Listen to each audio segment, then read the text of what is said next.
안녕하세요. 캔들피그의 이런저런 시간입니다.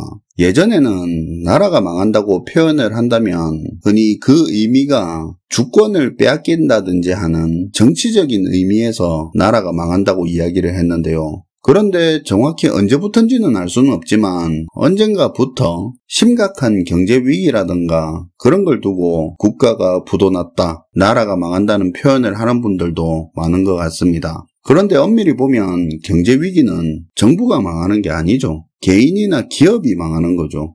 그래서 오늘 우리가 경제 위기에 대해서 어떻게 이해하고 인식을 해야 하는지 그 부분에 대해서 이야기를 해볼까 합니다. 중요한 내용이기도 하고요. 지루하거나 어려운 이야기가 아니니까 40대 중후반 이상인 분들은 과거 기억을 최대한 떠올리면서 들어주시면 좋을 것 같고요. 그 이하의 시청자분들은 경제위기라는 게 결국 국가가 어려운 게 아니라 개개인이 어려워지는 거기 때문에 그 부분을 상기시키면서 들어주시면 좋을 것 같습니다. 아무튼 이 부분에 대해서 이야기를 하려면 과거 IMF 경제위기에 대해서 이야기를 하면 좋을 것 같은데요. 일단 요거 하나 생각해 볼게요. 요건 뭐 그렇게까지 중요한 건 아니지만 경제위기 상황이 되면 국민 모두가 힘들어지는 게 맞냐는 겁니다. 1990년대 중후반 그 당시 활발하게 경제활동을 하시던 50대 이상인 분들 당시 기억을 잘 떠올려 보세요. IMF 위기 당시에 진짜 모든 국민들이 힘들었습니까? 꼭 그렇지는 않습니다. 흔히 말하는 부자들만 괜찮았던 건 아니에요. 회사가 안 망했고 거기서 안 잘린 직장인들도 멀쩡했습니다. 물론 그런 사람들도 회사 안에서 비용 절감 압박이나 구조조정의 다음 타자에 자기가 되지 않을까 계속 긴장감 속에서 직장을 다닌 사람도 많고 주변 사람들이 경제적으로 무너지는 걸 보면서 언제라도 자기도 그렇게 될까봐 압박감을 가지고 살아간 건 맞아요. 하지만 빚이 크게 없는 이상 소득이 많고 적고를 떠나서 상류층이 아니라 하더라도 그래도 직장을 다니고 있던 사람들, 최소한 소득이 한 달 지출 수준 이상으로 꾸준히 나오는 사람들은 IMF 위기에 휩쓸려간 사람들이 아닙니다. 아시겠지만 자동차처럼 큰 돈이 들어가는 제품들은 경제 위기가 생기면 소비가 위축되는 대표적인 상품이죠. 제가 지금 차 이름 한번 대볼게요.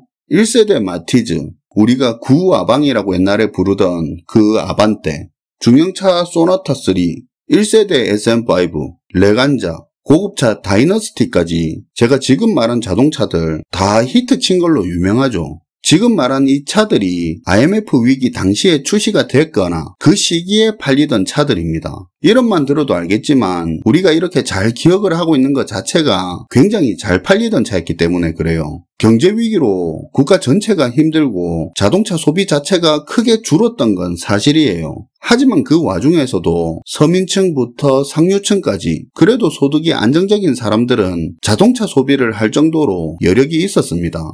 경제위기가 무서운 건 힘든 사람만 극단적으로 더 힘들게 만들고요. 그리고 저소득층부터 시간이 갈수록 중산층, 상류층 순서대로 힘든 사람을 계속 만들어내고, 그리고 경제위기는 한 번만이라도 그 위기 상황에서 힘든 상황에 노출이 되면 그 늪에서 헤어나올 수 없게 만들기 때문에 그래서 경제위기가 무서운 겁니다. 한번 실직하면 재취업이 힘들어서 상황을 계속 나쁘게 만들고 직장인 사업자 할 거 없이 고정 지출보다 소득이 부족한 상황이 되면 야금야금 빚의 구렁텅이로 빠져들게 합니다. 경제가 위축되는 상황에서는 소득이 늘기 힘들기 때문에 경제위기 때 빚을 지면 평시보다 상환하기가 굉장히 힘들어요. 상환하기가 훨씬 힘들기 때문에 빚이 더 늘어날 가능성도 크고 더 비싼 이자로 돌려막는 상황도 쉽게 벌어집니다. 악순환이 쉽게 시작되죠. 자, 그 다음으로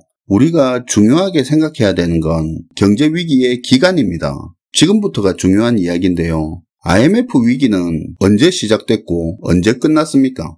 1997년 11월 달에 IMF에 구제금융 요청하고 2001년 8월 빚 갚을 때까지 그 4년의 기간이 IMF 경제위기 기간이라고 흔히들 그렇게 이야기를 합니다. 그런데 이건 정부 입장에서 말하는 위기의 기간이지 개인의 입장에서는 틀린 이야기입니다.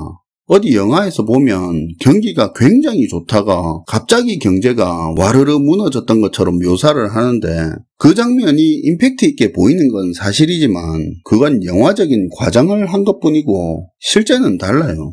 실제로는 그 전부터 정부는 경제 위기 상황에 대응을 하고 있었고 계속 정책적인 카드를 쓰다가 더 이상 정책적으로 할 수 있는 게 없어서 그때서야 IMF에 손 벌렸는데 우리는 그 시점을 IMF 경제 위기의 시작이라고 합니다. 그러면 다르게 말해서 그 전에 정부가 온갖 정책적인 수단을 쓰고 있었다는 건 경제가 그만큼 안 좋았으니까 그렇게 대응을 하고 있었다는 거잖아요. 실제로 1997년 11월 구제금융을 요청하기 2년 전, 그러니까 1995년 그때부터 경제는 빠르게 안 좋아지고 있었습니다. 그때 이미 무너지는 개인들도 늘어나고 있었고요.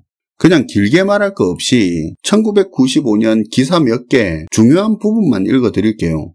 IMF에 구제금융 받은 게 97년 11월 달에 받았으니까 딱 그때부터 2년 전인 95년 11월 달 기사입니다. 11월 7일 주공 미분양 아파트 사상 최다 6일 주공에 따르면 10월 말 현재 전국 미분양 아파트는 16,904가구로 9월 말 13,334가구보다 3,579가구가 늘어 사상 최대치를 기록했다. 이때부터 이미 민간에 돈도 마르고 있었고 부동산 시장은 맛이 가고 있었던 거예요. 계속 해보겠습니다. 11월 9일 제1은행 등 12개 은행단은 자금난에 빠져있는 우성건설에 750억의 자금을 추가 지원키로 했다. 우성건설은 총 자산이 1조 5,108억 원, 총 부채가 1조 3,083억 원으로 국내 도급순위 14위의 종합건설업체다. 당시 우성건설이 도급순위 14위면 지금 워크아웃 들어가 있는 태영이 16위니까 지금 기준으로 치면 태영이랑 비슷한 규모의 회사가 될 겁니다. 11월 28일 건설사 보유 택지 20% 정부서 사들이기로 4달부터 총 1조 2천억 규모. 정부는 미분양 주택 증가로 심화되고 있는 주택 건설업계의 자금난을 덜어주기 위해 6조 원가량으로 추정되는 주택업계 보유 택지 중 20%인 1조 2천억 규모의 택지를 토지개발공사와 주택공사를 통해 사들이기로 했다. 이때부터 이미 정부가 경제 상황에 대응한다고 정책을 동원하고 있었던 거예요. 12월 16일 소비자 내리막 경기 몸으로 느낀다. 전국 1000명 조사. 향후 1년간 소득 비슷하거나 감소 75.6% 전반적으로 비관. 일반 국민들은 경기가 급속하게 나빠지고 있으며 미래의 소득에 대해서도 불안감을 감추지 못해 경기 하강 국면을 체감하고 있는 것으로 나타났다. 이게 지금 IMF 터지기 2년 전 1995년 기사입니다. 자, 이제 1년 뒤 96년 기사 한번 볼게요. IMF 터지기 1년 전입니다. 11월 30일 무역적자 최악 작년에 2배. 축제여야 할 무역의 날을 맞아 무역업계나 통상산업부 분위기는 침울하기 이를 데 없다. 작년 적자가 100억 달러를 넘어서는 바람에 온 나라가 들썩였는데 연말까지 그 2배인 190억 달러를 넘어설 것 같다. 물론 사상 최악의 적자액이다. 12월 2일 불황 체감, 대기업 짠돌이 변신, 해외 출장비 대폭 삭감, 법인카드, 휴대폰 회수, 사무실 볼펜까지 줄여. 12월 8일 내년 실업 문제 더 악화, 조기 명예퇴직 확산. 경기 침체가 지속되고 기업들의 조기퇴직, 명예퇴직 등의 실시가 확산될 것으로 예상됨에 따라 내년에는 실업 문제가 더욱 심각해질 전망이다. 영화 같은 데 보면 IMF에 구제금융 신청하고 경제가 갑자기 폭삭 주저앉은 것처럼 그렇게 말을 하지만 이미 이때 기업들은 심각한 자금난에 처해 있었고 계속 감원을 하고 있었습니다. 개인들도 이때 이미 무너지고 있었고요. 이어서 읽어드릴게요. 12월 12일 총 외채 1천억 달러 이미 넘어 재정경제원 외채 줄이기 내년 주 과제로. 정부는 총 외채가 1천억 달러를 넘어선 것으로 파악됨에 따라 외채 줄이기를 경상수지 적자 대책과 함께 내년도 주요 정책 과제로 삼을 전망이다. 재정경제원의 고위 당국자는 지금의 외채 규모는 우리 경제 규모로 볼 때 감내할 만한 수준이지만 단기 외채를 중심으로 급속히 늘고 있는 것은 우려할 상황이라며 외채 방어를 내년도 경제 운용 계획에서 주요 경제 목표로 설정하겠다고 밝혔다. 이거 어디서 많이 들어본 것 같은 말투죠. 이런 상황에서 재밌는 기사도 있네요. 12월 7일 경기 침체 및 택지 감소의 여파로 주택건설업체들이 아파트 공급 계획을 크게 줄이거나 동결, 내년 집값 상승에 적지 않은 영향을 미칠 것으로 보인다. 국토개발연구원, 이름은 말하지 않겠습니다. 모 박사는 단기적으로는 공급 물량 축소의 영향이 나타나지는 않겠지만 잠재해 있는 수요자들의 불안 심리가 표면화되면 2, 3년 후 집값 폭등 가능성이 높다고 예측했다. 이건 뭐 요즘 기사인 줄 알았습니다. 12월 30일 중소기업들의 96년 부도, 도산, 자살, 혹독한 시련, 자금, 판매, 인력, 고통 풀릴 줄 몰라, 지원책 늘상 헛구호, 올 한 해 9,284곳 폐업. 이게 IMF 터지기 1년 전 기사입니다. 이미 개인들과 기업들은 망하고 있었어요. 정부도 할 수 있는 정책적인 모든 수단을 끌어붓고 있을 정도로 경제 상황은 나빴어요. 그러니까 이런 거 보면 아무리 많은 개인이나 기업들이 어려워지고 망하는 곳이 늘어도 경제위기라고 타이틀을 안 붙여줍니다. 금융 시스템이 무너지거나 아니면 정부가 정책적으로 위기에 대응할 수단이 다 소진이 되어서 정부가 할 수 있는 게 없을 때 그 시점을 가지고 경제위기의 시작인 것처럼 말합니다. 경제위기 극복에 대한 부분도 똑같아요. IMF에 빌린 돈 다 갚은 2001년 8월을 두고 경제위기가 끝났다고 말을 하잖아요. 그 순간에 개인들의 경제 상황이 아무리 망가져 있더라도 그건 경제위기가 극복된 거라고 표현을 하고 있어요. 2001년에 공식적으로 경제위기가 끝난 것처럼 말을 했지만 개인들의 경제위기는 2002년 카드 대란 때까지 이어진 거예요. 카드 대란을 신용 대란이라고 이야기하기도 하는데 그거 카드로 과소비해서 그런 걸로만 아는 사람도 많은데 실제로는 IMF 위기 동안 실직하고 소득 줄었던 개인들이 모아놓은 돈, 퇴직금 그 기간 동안 다 까먹고 빚도 늘고 생활비며 자녀 학자금이며 당장 써야 할 돈 몇백 모자라서 카드론 받고 그걸 상환할 여력이 없어서 돌려막고 돌려막다가 끝끝내 터진 게 카드 대란입니다.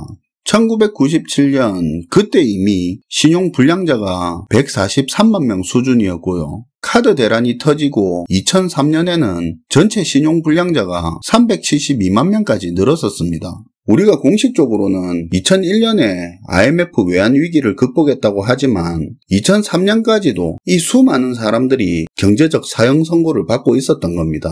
IMF 외환 위기를 두고 1997년 11월부터 2001년 8월까지 4년의 기간이라고 말하는 건 정부가 할 수 있는 게 별로 없었던 기간, 금융 시스템의 혼란기를 말하는 거지 개인 차원에서 위기의 기간은 95년부터 2002년 3년까지 거의 7, 8년의 긴 기간이었습니다.